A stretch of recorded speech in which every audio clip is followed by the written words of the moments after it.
Selamat sejahtera dan rakan-rakan sekalian.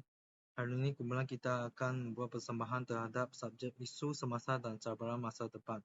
Kumpulan kita terdiri daripada Damia, Haja dan saya Ki. Soalan kita terhadap persembahan ini adalah pandemik COVID-19 membawa implikasi yang sangat besar terhadap ekonomi global termasuk Malaysia, buktikan. Seperti kita tahu, pandemik COVID-19 ini dia memberi banyak implikasi terhadap ekonomi global. Yang pertama sekali adalah aktiviti ekonomi dikurangkan disebabkan pihak kerajaan mengumumkan Perintah Kawalan Pergerakan yang telah mengakibatkan pengurangan aktiviti ekonomi yang meluas. Sini ada satu bukti, iaitu Bank Negara Malaysia pada 2021 melaporkan bahawa semua sektor ekonomi mencatatkan pertumbuhan negatif pada tahun 2020, namun setengah sektor lebih terjejas berbanding sektor-sektor lain kerana lebih terkesan dengan sekatan pergerakan dan penutupan sempadan antarabangsa ini bermakna terdapat beberapa sektor yang terlibat, iaitu sektor seperti perniagaan, runcit, pelancongan, makanan dan minuman serta perkhidmatan lain juga terjejas. Kesannya, pengurangan permintaan terhadap sesuatu barang dan perkhidmatan disebabkan barang yang kurang dan berlaku inflasi. Ini bermakna menghadapi kekurangan barang untuk dijual kerana ekspor dan import terpaksa tidak dapat dijalankan seperti dahulu atau biasa. Pada masa ini, kos sara hidup masyarakat semakin meningkat dan menyebabkan masyarakat tidak mampu membeli sesuatu barang dan perkhidmatan. Masalah ini memberikan kesan yang buruk kepada firma, iaitu firma dia akan menghadapi masalah muflis dan penutupan perniagaan. Menurut Hasan ETL 2022, perniagaan besar serta perusahaan kecil dan sederhana berhadapan dengan pelbagai isu operasi semasa pandemik dari segi pengurusan pelanggangan, rantaian, bekalan dan pekerja. Selain itu, implikasi yang kedua terhadap ekonomi global adalah ketidakstabilan pekerjaan, iaitu buruh. Hal ini demikian kerana syarikat terpaksa mengurangkan kos dengan memindahkan beban kos ini kepada pekerja. Disebabkan berlaku kemelesekan ekonomi dengan menggunakan cara pemindahan tersebut adalah mengurangkan jumlah pekerja. Seperti kita tahu, apabila menggunakan cara pemindahan tersebut adalah mengurangkan jumlah pekerja. Jumlah pekerja dikurangkan dan kos pengeluaran firma masih dijamin pada tahap stabil dan keuntungan mungkin dapat dikekalkan seperti dahululah. Ini menjadikan puncak utama kadar pengangguran dan ketidakstabilan pekerjaan dalam berbagai sektor akan berlaku.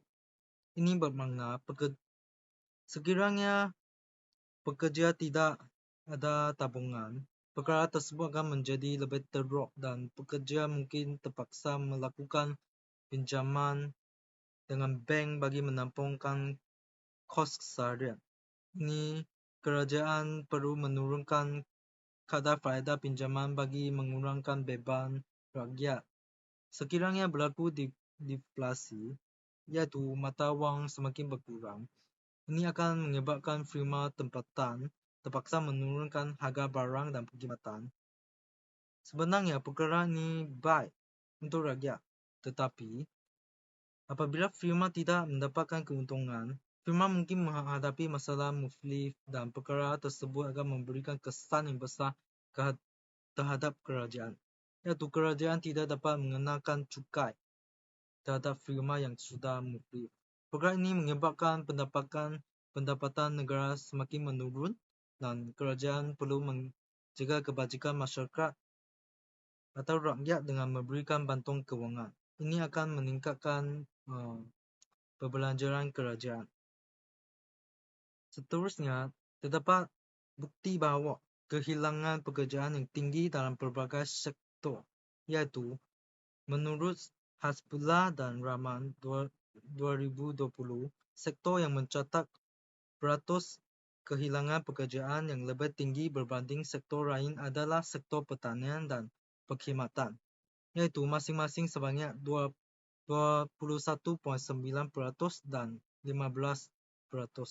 Dalam sektor pertanian, pekerja dalam subsektor periklanan merupakan yang tertinggi mencatat kehilangan pekerjaan, iaitu sebanyak 33%.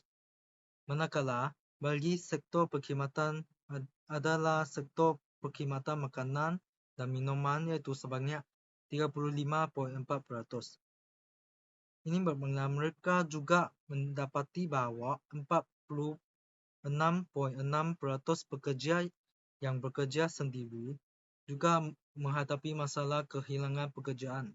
Dalam masa yang sama, hampir semua pekerja yang bekerja sendiri, iaitu sebanyak 94.8%, melaporkan mengalami pengurangan pendapatan bulanan dan 35.5% daripadanya mencatatkan pengurangan melebihi 90%. Tajuk seterusnya ialah implikasi terhadap sektor pelaburan. Implikasi pandemik COVID-19 terhadap ekonomi. Tajuk seterusnya ialah implikasi terhadap sektor pelaburan. Implikasi pandemik COVID-19 terhadap ekonomi global termasuk negara Malaysia telah mencetuskan banyak kesan seperti ketidakseimbangan pelaburan yang signifikan. Ketidakseimbangan pelaburan adalah salah satu keadaan di mana terdapat perbezaan yang ketara antara jumlah pelaburan yang dilakukan dalam sesuatu negara atau kawasan berbanding dengan jumlah simpanan yang tersedia. Antara implikasi terhadap sektor pelaburan dalam sudut ketidakseimbangan pelaburan adalah yang pertama, iaitu penurunan pelaburan. Pandemik COVID-19 telah menyebabkan penurunan aktiviti ekonomi secara keseluruhan. Syarikat-syarikat yang menghadapi cabaran dalam hal kecairan kewangan dan ketidakpastian yang telah menyebabkan pengurangan pelaburan dalam pembangunan projek baru, penyelidikan dan pembangunan, serta implikasi yang kedua iaitu ketidakseimbangan antara sektor. Pandemik COVID-19 telah memberi kesan yang tidak sama kepada sektor-sektor ekonomi. Beberapa sektor seperti pelancongan, penerbangan dan perhotelan telah mengalami penurunan yang mendalam. Manakala sektor seperti teknologi maklumat dan perkhidmatan kesihatan mungkin mengalami pertumbuhan. Ini boleh menghasilkan ketidakseimbangan dalam pelaburan serta sektor-sektor tersebut. Dan yang ketiga iaitu pengalihan pelaburan. Ketidakseimbangan pelaburan juga boleh berlaku akibat pengalihan pelaburan dari sektor-sektor tertentu seperti sektor-sektor lain yang dianggap lebih stabil dan berpotensi memberi peluang yang lebih tinggi. Misalnya, dalam situasi ketidakpastian ekonomi semasa, pelabur mungkin mengalihkan pelaburan mereka daripada pasar saham kepada aset yang dianggap lebih selamat seperti poin kerajaan ataupun emas. Ini boleh menyebabkan ketidakseimbangan dalam aliran pelaburan. Implikasi yang keempat ialah gangguan rantai bekalan global.